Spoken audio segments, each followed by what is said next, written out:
What's the motherfucking deal, man? Welcome to the Den. I am your host, Ed Honcho. You can catch me on my personal social media, Ed Honcho HTX on Instagram and Twitter. If you want to follow the Den, you can follow at Den Show Live on Instagram and Twitter. Look, we just gonna get in it, man, because this is something that I've been following for a few days now. This situation that's happened out here in Houston with Maleah Davis, and so some news has just happened. I just thought I was going to stream, but I'm not going to really spend a whole lot of time on it. Hopefully some more details come out. We'll probably talk about it later tonight. This has been a heavy topic this weekend. You know, we go live every night at 10 p.m. Central to midnight, so whatever your time zone is, you got to adjust, but make sure you tune in. You can call in live, share your thoughts, call into the Den line, express how you feel. You know, been a lot of information being shared with this one. So we probably will be talking about this tonight. But let's just get into it, man. I haven't even read the article. I just saw that supposedly, and let's stop calling her stepfather or ex-fiance, but she's still wearing the ring, whatever you want to call it. And that's fucking disgusting. We gonna get to all that, man. It's so much with this shit that needs to be addressed, and we're gonna talk about it. So here's an article from ABC News 13. Ex-fiance of missing girl's mom in custody, charged with evidence tampering, says a source. So we've been wondering where he's at. We haven't seen him for days, so you know, it's just, you know, if they want to find you, they'll get you. But let's talk about it. Darion Vence, man who authorities said was the last person to see missing 4-year-old Maleah Davis, has been charged with tampering with evidence, namely a corpse, in the disappearance. Law enforcement sources tell ABC 13. Like I said, I'm not going to read it word for word, but we're going to, we're just going to kind of, you know, run down it. Gulf Coast Violent Offenders and Fugitive Task Force confirmed he was taken into custody Saturday. The charge states tampering with evidence, namely a corpse. The officials have not confirmed whether the girl died. But come on, I mean, let's just put common sense together. And I told y'all from early on, what is a corpse? A corpse is basically a dead body. I told y'all early on, man, I had the worst hopes, and this is almost basically confirming it. And I hope they peel the skin off this motherfucker. But anyway, let's kind of get back to it. Law enforcement tells Eyewitness News that Maleah was last seen alive on surveillance video in her family's apartments complex on April 30th. Same day her mother left for a funeral. We talked about that. We talked about that yesterday in the live stream. The cameras captured Vence bringing her back into the family apartment that morning. Following that morning, investigators say he was never seen with her. May 3rd, cameras captured Vence leaving the apartment with his 1-year-old son, a laundry basket, and a black trash bag inside. Okay, so I reported that wrong because the news yesterday said that was May 1st, so it's May 3rd, or maybe the source is getting less. That's the one thing about these stories. Different news outlets say different things, different ages, you know, the kid. I mean, it's just, and that's the problem. And I guess, you know, me not being an official news source, me being, you know, commentary on the situation, you rely on these news sources, and you would think that they would fact check before throwing, but everybody wants to be the first person to put the story out. So if I've said anything correct, you've been watching these videos, and I've said anything incorrect as it comes out, I apologize, because like I said, I'm just taking it from the news sources and from certain people who may have, you know, gotten certain information.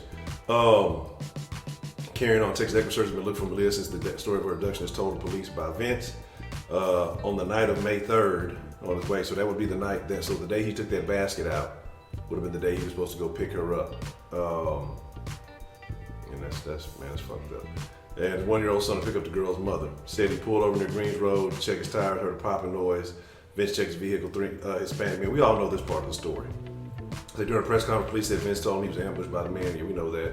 Next thing you know, he woke up on the side of Highway 6 near First Colony Mall around 6 p.m., right? And it took him 5 hours to find a hospital, right? Okay. Vence said he went to Houston Methodist in Sugar Land around 11 p.m. to seek treatment for injuries with his son. That 5-hour gap was him trying to be bold enough to bust himself up in the head. Meanwhile, Bowens had another family member pick her up from the airport when she didn't arrive. She told ABC 13 a report was filed Saturday morning after not hearing from Vence. Okay, that's something I know a lot of people said she never filed a report, so apparently she did Saturday morning. Monday, Texas Equity Search began looking for an area at Greens Road, Highway 59, where Vence said, he and his family were first approached. HPD requested immediate help with the group, has been searching on foot and ATV. Choked up right now thinking about it. Miller told, I've been on these cases before. If it doesn't touch your heart, you don't get emotional, you're just not human. Time is of the essence. Maleah has several brain surgeries requiring medication and constant care. I'm telling y'all, man, look, I don't even want to get on that. Again, if you tamper with a corpse, that's telling you something. It's telling you something. Murdered child was recently returned to CPS. We all know about the CPS stories. Girl and 2 siblings were removed from the agency after allegations of physical abuse related to her head injury. This, I don't believe any of this with the mom. To me, she's been bullshitting, and I'm gonna tell you why. And I've spoken on it many times, but like I said, yesterday she came out with Quanell X. That's already starts to look fishy for me. And the fact that she can't speak, or she never really speaks or says anything in public, I barely even heard her say the baby's name. Just bring my baby home. We can talk about the crocodile tears. We can talk about all that. I feel like she knows something is up. There's a reason that kid wasn't seen, till the day of the disappearance. She knows something is up. And it's just certain words and certain things that have come out with this case. And she never talks. Why? Because she's afraid of jumbling up her story. And that's how I feel. I feel like she doesn't really talk. She never really says anything in interviews. She doesn't want to answer questions because she doesn't want to misrepresent herself. So she don't want to say one thing in one interview and something different in the next time, so she knows she'll get caught up in fabrications.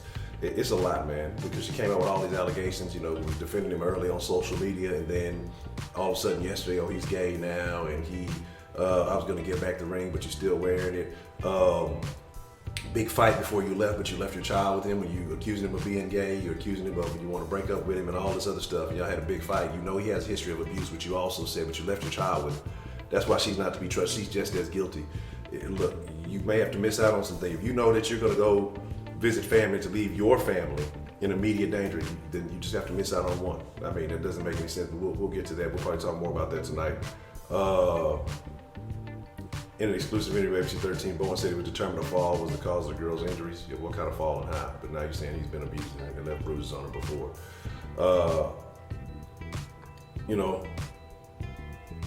Described an African-American female, black hair, bone eyes, stands 3 feet tall, 30, 40 pounds, last seen with a pink bone hair, light blue zip jacket, jeans, and gray, white and pink sneakers.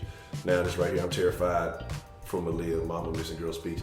You weren't terrified when the man was beating on her and you knew it was happening. You weren't terrified when she was going to CPS, and you brought her back in that situation. You weren't terrified for her when you left her with the man was beating her and abusive, and you went into that.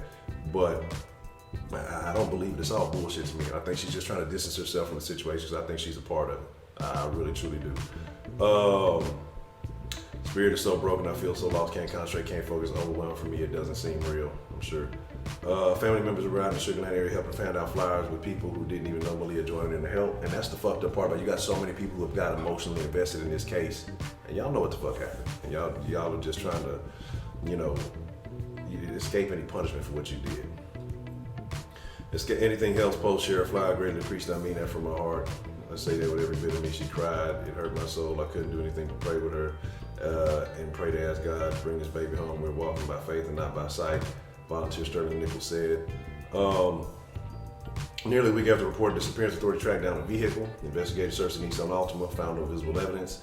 They said there was nothing suspicious inside the car, looked normal, meaning there are no obvious signs of anything unusual. And then, like I said yesterday, she levied bombshell allegations against Vence, accusing him of abusing the girl. Accusations came in combination with the release of surveillance photos showing Vence before and after the girl disappeared. Like I say, and that was from a neighbor right above the apartment. And so it's very interesting. When did she get that information to put it out there with Quanell X? Did the cops get that information first? It's a lot of things that are going on with this story that it's too much fishy shit happening. You know what I mean? It's too much fishy fucking shit happening. And ultimately, man, a young life was lost.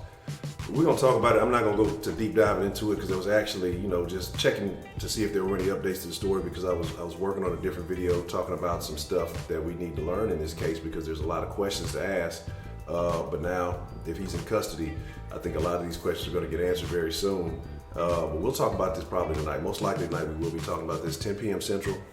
Talk about it live. You can call into the den line and just express your thoughts. I mean, this is really a terrible story. I'm not gonna lie, it's definitely had an impact on me talking about it this last week. And with them saying that, tamper with a corpse, to me that tells you all you need to know. And I hate to say it, but I said it, when this first started that I thought this was the case. And it's just fucked up, man. But hey, I'm Ed Honcho, man. I appreciate you checking out the video. Y'all be cool, like y'all be cool, man. I'll catch y'all next time. I'll catch you later. Whatever day you see this, we go live every night. So please feel free to come join us and be a part of the conversation. All opinions are welcome, whether you agree or disagree. You know, it's about understanding, different sides of the story. So feel free to call in, feel free to tune in, join the chat with all the other den folk and denizens.